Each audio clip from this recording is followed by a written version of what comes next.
Alors hier avait lieu donc les trophées UNFP, les fameuses récompenses de la Ligue 1. Kylian Mbappé a été élu meilleur joueur. Je t'explique Manu, vu que tu n'as pas suivi. Alors. Le meilleur entraîneur, c'est donc Éric Roy, récompensé pour son parcours avec Brest. Il a quand même amené le club de la lutte pour le maintien à l'Europe. Mais donc l'autre conséquence de ce choix, c'est qu'à nouveau, un entraîneur du PSG n'a pas été élu meilleur coach. Et ça fait depuis 2018 que ça dure. C'était Unai Emery à l'époque, et malgré les titres de champion qu'il y a eu à Paris, eh bien, ils n'ont jamais remporté ce trophée depuis cette époque. Alors, est-ce qu'on manque de reconnaissance avec les entraîneurs du PSG, ou est-ce qu'au contraire, il y a moins de mérite à entraîner des stars comme à Paris par rapport à d'autres clubs de Ligue 1? Vous pouvez nous appeler au 32-16 pour débattre. Jérôme, il manque de reconnaissance?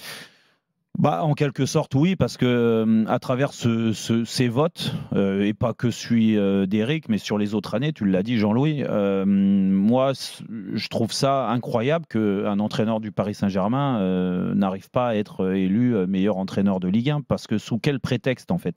Parce que, en fait, quand tu es entraîneur du Paris Saint-Germain, c'est une normalité de gagner la Ligue 1. OK. Sauf qu'il n'y a rien de normal quand tu gagnes un championnat, même si tu as des finances bien plus importantes et plus élevées que les autres équipes. N'empêche qu'il faut quand même gagner les matchs. Et la preuve, c'est que dans la série que tu viens de dire, il y en a qui ont réussi à pas être champion avec le Paris Saint-Germain. Tu vois, c'était Mauricio Pochettino, je crois, oui. Avec quand Lille a été champion. Oui. Donc, et puis il y en a eu avant, mais avant, c'était avant 2018, c'était en 2017, l'AS Monaco. Et donc Tourelle ne l'a jamais gagné. Christophe Galtier, il a été champion, il ne l'a pas gagné. Tourelle qui a fait un sans faute au niveau du palmarès. Christophe Galtier l'année dernière, il gagne la Ligue 1, et cette année, donc Luis Enrique gagne la Ligue 1. Mais ce qu'il faut savoir sur un vote comme ça, c'est pour ça que ça me laisse un peu perplexe, parce que Manu, quand tu réponds, tu dis oui, c'est normal qu'Éric Roy gagne. Ah oui, c'est normal.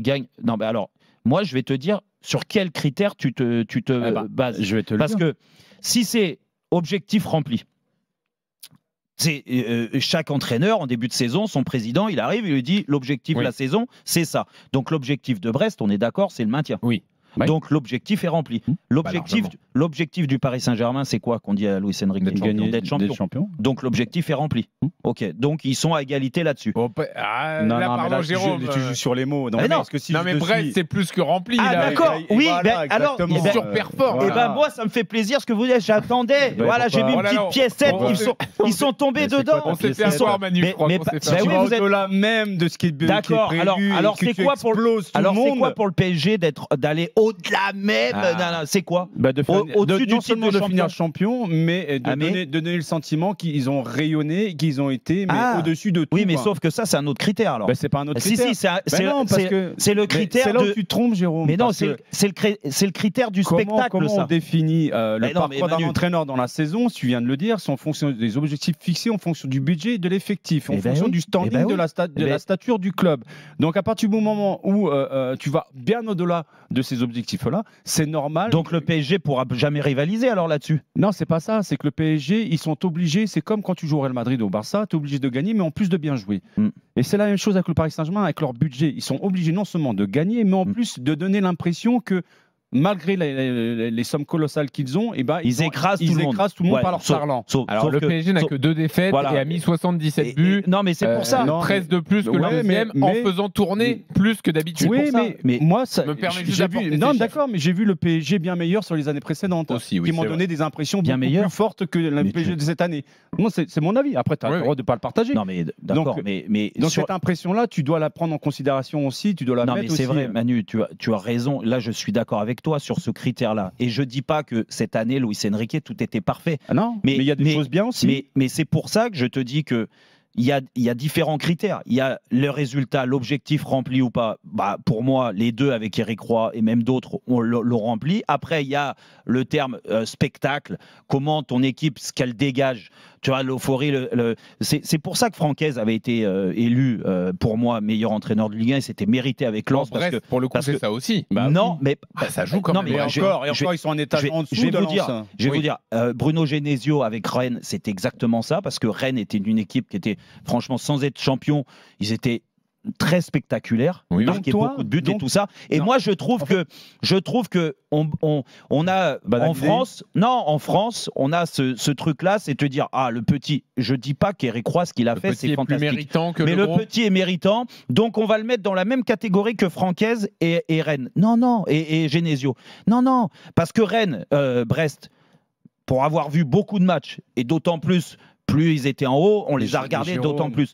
Je suis désolé, mais Brest n'a pas été spectaculaire comme Lens à l'époque, comme Rennes à l'époque, et c'est pour ça que je te dis mais ils sont allés sur des niveaux où Lens, on les attendait pas, où Lens, on attendait plus Lens à ce niveau-là que Brest.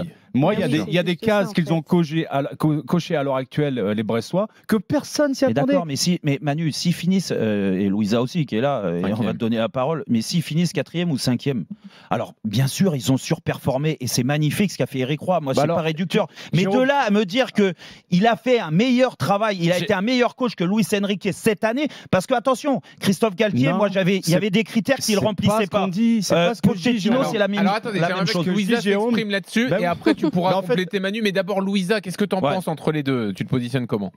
Moi, je suis plus d'avis de Jérôme. C'est trop compliqué pour un entraîneur du PSG d'avoir aujourd'hui le trophée NFP parce que tout ce qu'il va réaliser en Ligue 1, c'est normal. Il a un effectif de stars, donc quand tu gagnes un match, c'est normal. Donc voilà, après, enfiler les titres nationaux, que ce soit championnat ou coupe, ne suffiront pas au PSG. Alors moi, je comprends qu'ils peuvent avoir le sentiment de ne pas convaincre les gens, que l'on n'apprécie pas leur performance, que gagner des championnats ne suffit pas. Je trouve qu'on peut avoir le sentiment qu'il n'y a pas de reconnaissance pour l'entraîneur du Paris en plus, Louisa, tu vois, le message que là, on envoie à travers ces votes-là, ça veut dire que, et il y en a beaucoup qui pensent comme ça. Et moi, je te dis que c'est une énorme connerie de penser comme ça. Ça veut dire que n'importe qui est à la place, à la place de Luis Enrique aurait fait la même chose. C'est-à-dire, champion de France, peut-être ils vont gagner la Coupe de France parce qu'il y a une finale qui va jouer, peut-être qu'ils vont la gagner. Donc, ils ont rempli et ils ont gagné le trophée des champions. Donc, ils ont gagné tous les titres qui existaient. Et ils font demi-finale de Ligue des Champions. Et donc, les gens vont m'expliquer que, en fait, il a fait une bonne année, mais c'est pas le meilleur entraîneur. Mais c'est normal, en fait. Oui, c'est normal. Alors ça n'enlève rien à la performance d'Éric Roy qui le mérite bien sûr, pour cette saison. Parce que c'est vrai qu'il avait un effectif où on n'attendait pas à ce niveau-là de performance. Donc ils ont surperformé sur cette saison. Donc ils ont été surprenants. Ils ont eu une qualité de jeu et un niveau de jeu quand même hyper élevé. Mais aujourd'hui, pourquoi un entraîneur du PSG ne gagne pas le trophée NFP? Parce que dès le départ, c'est normal qu'il aille chercher la Ligue 1 et la Coupe de France. Ouais, mais je pense qu'il y a autre chose aussi. Alors c'est quoi, Manu? En fait, la question que je me pose, moi, est-ce qu'il suffit simplement de gagner le championnat pour être élu meilleur entraîneur de Ligue 1? Non, bien sûr que non. Tu as la réponse là-dedans. Mais non, parce que moi, quand je te dis que donc on juge l'entraîneur ailleurs aussi en plus des Pochettino, on juge sur la performance, sur le mérite, sur le mérite, sur le mérite, non, mais sur sa capacité à progresser ses joueurs. C'est vrai. Et alors Luis Enrique, l'engouement qu'il génère dans sa ville, dans son environnement. Non mais Manu, je suis entièrement d'accord avec ce que tu dis. Les cases sont remplies. Oui, sauf que les cases de Pochettino, elles n'étaient pas remplies. C'est normal qu'il n'ait pas gagné. Les cases de Galtier, c'est normal. Le meilleur joueur, c'est la même chose en fait. Est-ce qu'il faut finir meilleur buteur et avoir les meilleurs stats pour être le meilleur joueur de Ligue 1? Alors c'est la question que je me pose aujourd'hui parce que alors c'est contradictoire ce vote-là. C'est contradictoire. C'est contradictoire parce que à l'arrivée il le donne à Mbappé alors que sur la saison, moi il m'a pas laissé une forte impression Mbappé. Mais voilà, il a fini une saison en norme en termes de stats. On est d'accord. Donc Mbappé il ne mérite pas forcément. Et c'est contradictoire par rapport au vote de Luis Enrique. Parce qu'à l'arrivée, Luis Enrique, si tu vas aller sur ce que tu dis, il y a des paramètres importants. Quand je dis que Luis Enrique, pour moi, il a fait une très belle année, quasi parfaite, c'est que en plus des résultats, du palmarès qu'il a fait tourner, tout ça, il y a le fait d'avoir fait progresser des joueurs, d'avoir fait l'unanimité dans son vestiaire, que l'image qu'il renvoie en tant que chef d'orchestre du Paris Saint-Germain, c'est une très bonne image parce que les joueurs, ils n'ont pas fauté en termes d'image, je parle. Je parle pas de performance là. Donc tout ça, si tu veux, ce que n'avait pas réussi à faire Christophe Galtier, Pochettino, même Thomas Tuchel à la fin, Luis Enrique, c'est parfait de ce côté-là. C'est pour ça que pour moi, c'est un petit peu dégueulasse, si tu veux, de le mettre en retrait d'Éric Roy. C'est injuste en fait pour toi. Peut-être que l'analyse générale elle est diluée sur le côté ultra médiatisé du Paris Saint-Germain, où on ne parle pas que simplement du sport. Quand on parle de Brest, la plupart du temps, on parle seulement uniquement de sport. Non, la question, c'est la question du mérite aussi. C'est-à-dire que est-ce que mais qu'est-ce qui est le plus méritant en fait, entraîner des joueurs que tu fais progresser, que tu fais surperformer, ou au contraire entraîner des grands joueurs, parce que ça c'est pas si simple non plus. Ils ont chacun leurs difficultés en fait. Les difficultés sont différentes, mais il y a des difficultés dans les deux côtés quoi. C'est hyper difficile d'être à la place de Luis Enrique. Ça pour le coup c'est Louisa trois qui connaissaient les vestiaires qui devaient nous expliquer pourquoi entraîner des très grands joueurs c'est difficile. Mais c'est plus compliqué d'entraîner le PSG que d'entraîner Brest de toute façon. Mais c'est clair et net. C'est plus compliqué dans le sens que les mecs avec les égos, parce que quand tu montes, dans ce cas bravo Luis Enrique, il devrait être élu. Mais c'est ce que je te dis. C'est pour ça. Sauf que vu que c'est très français, Ça n'a rien à voir avec le fait que ce soit trop français, Jérôme. Dans ces cas-là, tous les ans, tu donnes le titre de meilleur entraîneur à l'entraîneur parisien et le meilleur joueur de Ligue 1 à un joueur du PSG, parce qu'il finira toujours meilleur buteur. Emery en 2018. Oui, non, mais les derniers entraîneurs, Bruno Genesio. Ah oui, Francaise, Christophe Galtier, Éric Roy. Oui, bon, bah écoute, c'est bien. Je sais peut-être Raymond Domenech qui a voté. Hein. Donc, non, mais moi je te pose la question. On ne le saura jamais. Avec Dessy, on peut refaire le monde. Mais je ne suis pas certain que si tu as mis Luis Enrique à la place d'Éric Roy à Brest, il aurait fait le même travail. Et réciproquement aussi. Tu vois ce que je veux dire? Donc, il y a des choses, il faut prendre un certain recul.